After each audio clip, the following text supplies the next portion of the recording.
I'm Steve Garrett, and I'd like to talk to you a little bit about a responsibility of a member of the board of directors of the Rotary Club.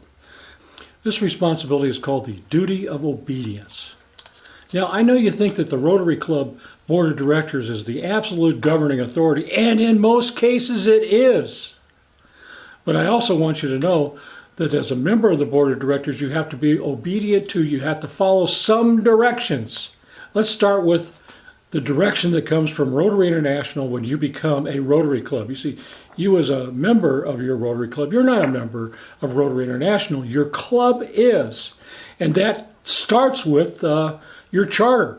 When you first became a Rotary Club, you took in a charter. You got a charter, and the charter says quite clearly that this certifies that your Rotary Club, have been duly organized and having agreed through its officers and members to be bound by the Constitution and the bylaws of Rotary International, which agreement is evidenced by the acceptance of this certificate, is now duly a member of Rotary International until all the rights and privileges of such membership.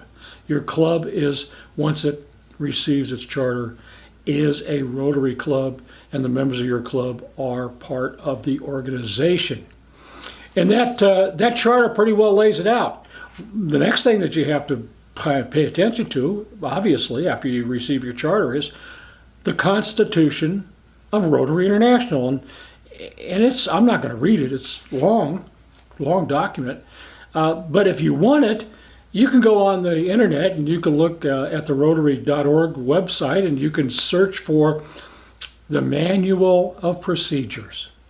And you can download it. And in the download from the Manual of Procedures, you're going to find the Constitution of Rotary International. It also says in your charter that you agree to be bound by the bylaws of Rotary International. Yeah, there's some bylaws, and they're also in the Manual of Procedure. The bylaws are changed from time to time through the actions of council legislation. In other words, the Rotary clubs from time to time will change the bylaws, but you're obligated to be obedient to those bylaws. Within that bounds, you are also obligated to be obedient to the standard Rotary Club Constitution. You can't change it. It comes from Rotary International. It says this is the Rotary Constitution. And along that line, you're also bound to be obedient to the bylaws of your Rotary Club. And there's a little bit of a misconception sometimes. People say, well, if the board of directors doesn't like the bylaws, they can just change them. No. The bylaws are created by the members of the club. You have to obey by the rules that were put forward by the members of the club. If you want to change the bylaws, the members of the club must make the change. And they can't make a change that's inconsistent with the Rotary International Constitution, the Rotary International bylaws, or the standard Rotary Club Constitution. Stay within those bounds. The members of your club can change the bylaws. Rotary International also has another set of rules they call the Code of Policies. And that's not in the Manual of Procedures. It's a very long document, 500 and some pages long. You can also download that from Rotary International's website. And it's a PDF document, so you can search it for information on any one topic. And you got to follow those rules. They are the rules dictated by Rotary International that you've got to follow. And then there's the Code of Policy of your Rotary Club. You see, that's the policies made by your board of directors. Those are the rules that you can change, and the procedures. You can change those. And then there's this sticky little wicket called federal law, state law, local law. You got to abide by all those too. Probably the one that is going to be the most the most ticklish for a Rotary Club is those tax laws, because a Rotary Club is a 501c4.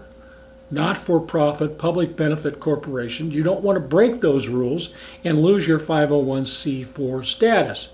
Many Rotary clubs also have a associated 501c3 organization, and we'll talk about that. The difference between a 501c4, 501c3, but the IRS has definite rules, and you do not want to break those rules because, well, they're kind of mean and nasty sometimes. They really kind of come after you sometimes if you break the rules. Thank you. Thank you for listening all the way through. These are some of my thoughts about the duty of obedience as a member of the board of directors of a Rotary Club. Like this video, subscribe to my channel, and I'll see you next time I have something to say.